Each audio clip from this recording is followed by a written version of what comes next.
अहम साध्वी प्रज्ञा सिंह स्वामी पूर्ण चेतनानंद अवधेशानंद गिरी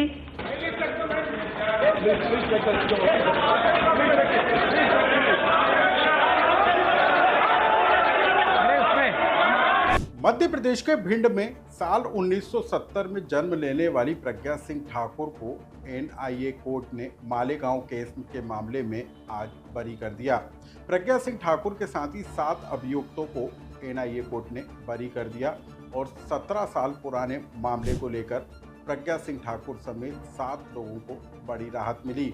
लेकिन कैसे प्रज्ञा सिंह ठाकुर का नाम इस पूरे मामले को लेकर सामने आया और इसके बाद कैसे लगातार प्रज्ञा सिंह ठाकुर सुर्खियों में बनी रही, प्रज्ञा सिंह ठाकुर के जीवन से जुड़ी इस दिलचस्प कहानी को आज हम आपको एमपी डायरी के जरिए बताएंगे।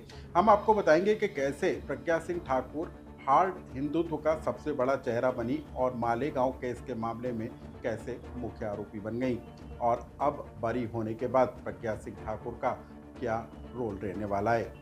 नमस्कार, मैं हूं अनुराग श्रीवास्तव और आप देख रहे हैं एमपी डायरी।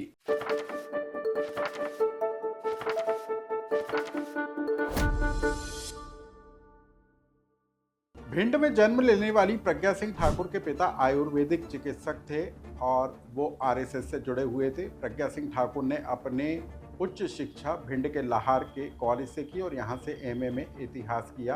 प्रज्ञा सिंह ठाकुर इसके बाद एबीवीपी में शामिल हुई और उसके बाद विश्व हिंदू परिषद के दुर्गा वाहिनी के संपर्क में आई और उसमें सक्रिय भूमिका निभाती हुई नजर आई। इसके बाद प्रज्ञा सिंह ठाकुर कई हिंदूवादी संगठनों के संपर्क में आई और वहां पर भी सक्रिय भूमिका निभाती हुई नजर आई।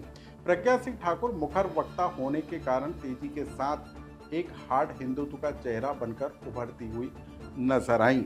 इसके बाद प्रज्ञा सिंह ठाकुर ने स्वामी अवधेशानंद गिरी के संपर्क में आने के बाद संन्यास लिया और हिंदू धर्म की अमिट छाप उन पर यहीं से दिखाई देने लगी थी। अब हम आपको बता दें कि इस पूरे मामले को लेकर साध्वी प्रज्ञा सिंह ठाकुर के जीवन से जुड़े कुछ महत्वपूर्ण और दिलचस्प पहलू किस तरीके से उनके साथ जुड़े।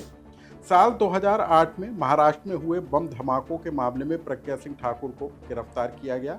2017 में मकोका की धाराएं हटाई गईं, लेकिन आतंकवाद से जुड़े मामलों को चलाया गया।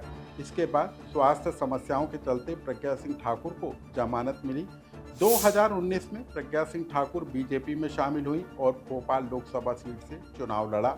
प्रज्ञा यहां पर दिग्विजय सिंह के खिलाफ चुनाव लड़ती हुई नजर आईं, जिसमें प्रज्ञा सिंह ठाकुर ने दिग्विजय सिंह को करारी शिकस्त देते हुए संसद में अपने कदम रखे। 2019 का लोकसभा चुनाव लड़ने से लेकर सांसद बनने के बाद तक कई ऐसे विवादित बयान प्रज्ञा सिंह ठाकुर के साथ जुड़े जिसको लेकर खासा बवाल भी मचा। प्रज्ञा सिंह ठाकुर ने चुनाव प्रचार के दौरान बाबरी विवादित ढांचा गिराए जाने को लेकर बयान दिया था, जिसको लेकर चुनाव आयोग ने संज्ञान लिया और प्रज्ञा सिंह ठाकुर को 72 घंटे चुनाव प्रचार करने पर रोक लगाई गई थी। इसके बाद 2020 में कोरोना काल के दौरान साध्वी प्रज्ञा सिंह ठाकुर ने आम लोगों से कहा था कि 5 बार हनुमान चालीसा का पाठ पढ़ें, कोरोना वायरस खत्म हो जाएगा। इसके बाद भी जो है साध्वी प्रज्ञा सिंह ठाकुर के कई विवादित बयान सामने आए। गोडसे को लेकर साध्वी प्रज्ञा सिंह ठाकुर ने विवादित बयान दिया था और उसके बाद प्रधानमंत्री नरेंद्र मोदी उनसे खासे नाराज हो गए थे और इसके बाद ये माना जा रहा था कि 2024 के लोकसभा चुनाव में साध्वी प्रज्ञा सिंह ठाकुर को भाजपा दोबारा रिपीट नहीं करेगी और ऐसा हुआ भी। 2024 के लोकसभा चुनाव में पार्टी ने साध्वी प्रज्ञा सिंह ठाकुर का टिकट काटते हुए आलोक शर्मा को भोपाल से प्रत्याशी बनाया।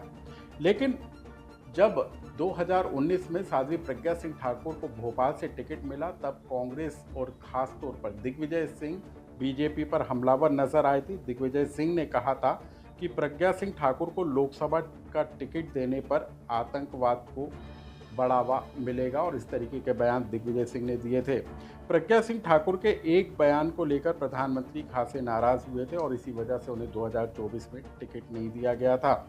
लेकिन अब जबकि प्रज्ञा सिंह ठाकुर मालेगांव केस के मामले में एनआईए कोर्ट से बरी हो गई हैं, तो ऐसे में प्रज्ञा सिंह ठाकुर का जो हार्ड हिंदुत्व का चेहरा था वो अब बीजेपी के लिए जो है आसान और कांग्रेस के लिए मुश्किलें खड़ी करने वाला साबित होता हुआ नजर आएगा, क्योंकि बीजेपी ने अब साध्वी प्रज्ञा सिंह ठाकुर के बरी हो जाने के बाद हिंदू आतंकवाद जैसे शब्द गढ़ने और साध्वी प्रज्ञा सिंह ठाकुर को निशाना बनाने वाले कांग्रेस नेता दिग्विजय सिंह पी चिदम्बरम से लेकर तत्कालीन मनमोहन सरकार तक को घेरना शुरू कर दिया है। मतलब साफ है कि साध्वी प्रज्ञा सिंह ठाकुर के नाम पर अब मध्य प्रदेश से लेकर देश भर की राजनीति में बवाल मचना तय है।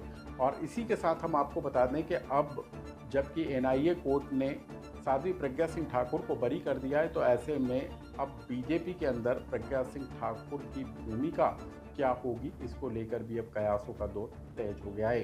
साध्वी प्रज्ञा सिंह ठाकुर से जुड़ी इस खबर को लेकर यदि आपका कोई सुझाव या कमेंट्स हो तो हमें कमेंट्स बॉक्स में लिखकर जरूर